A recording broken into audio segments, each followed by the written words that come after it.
kii nga xam ni moo di directeur généralu hôpital Amadou Sakhir Mbaye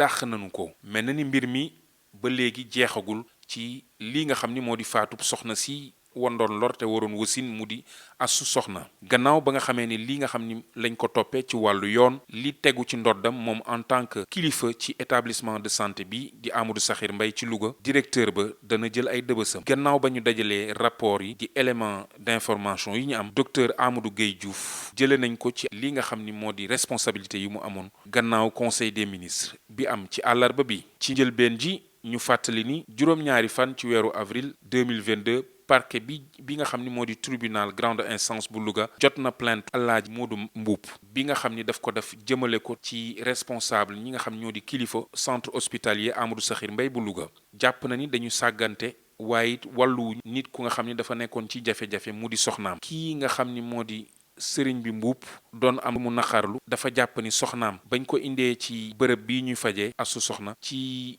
1er avril dafa jàpp ni soxnaam biñ ko indee ci établissement bi mu di soxna Astou Sokhna 1er avril 2022 jàpp na ni infirmière bañ fa fekkoon dafa sàggan moo waral kii nga xam ni moo di soxnaam ñàkk bakkanam gannaaw ba mu ko joxee perfusion ba pare yëgul dara ci jafe-jafe ak métit yi soxna si amoon ba kii nga xam ni moo di soxna si doon sukuraat te ci li mu sukkandiku moo di moom dafa jàpp soxna sii di infirmière bi dafa jàpp ni médecin bi programmé wu ko woon bis boobule ba tax na ñoom defuñu dara ngir sooy bakkanu soxna si tribunal grande instance Louga wax na ni jot na lettre plainte bi te it dina def kéemtalaay kàttanam ba ubbi l'enquête commissaire central bu Louga nag bi yor wàllu enquête bi moom mi ngi def ay xaymaam ak i gëstoom ngir mën a xam ci yan anam la soxna sii di Astou Sokhna wàccee liggéey ak it ñi nga xam ni ñoo laale ci wàccum liggéey boobu ci établissement de santé bi ndax jàpp nañu ni ci njëlbeen ji wàlluwuñu ko waaye dañoo seetaan doomu aadama bu ne ci jafe-jafe lu ci mënti am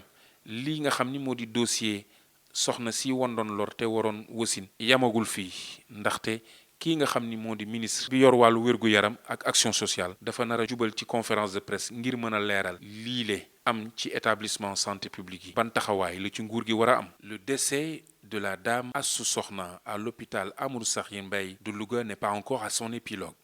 En effet, le directeur général de cet établissement de santé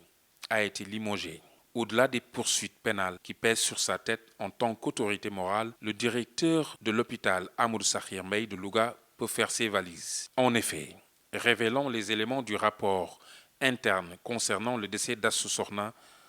selon des informations, le docteur Amadou Gueye Diouf a été démis de ses fonctions, et cela après une décision qui a été actée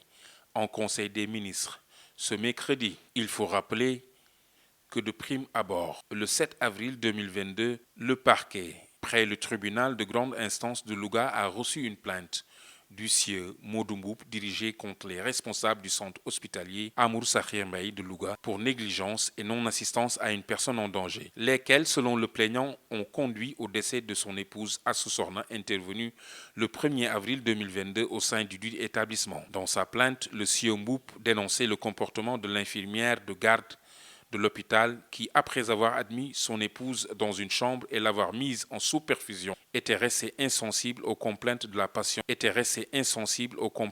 patiente et demeurait sans réaction, alors même qu'elle agonisait au motif que le médecin qui l'avait programmé pour une intervention ne sera à l'hôpital que le lendemain. Le parquet, près le tribunal de grande instance de Louga, confirme qu'à la réception de la dite plainte, une enquête a été immédiatement ouverte. Le commissaire central de Louga chargé de l'enquête a aussitôt démarré les investigations qui sont actuellement en cours afin d'élucider les circonstances de la mort d'Astou Sokhna et de circonscrire, le cas échéant, les responsabilités des personnes mises en cause directement pour n'avoir pas apporté assistance à une personne en danger et indirectement, s'il y a lieu, pour tout acte de négligence qui ressortirait des éléments de l'enquête et qui serait susceptible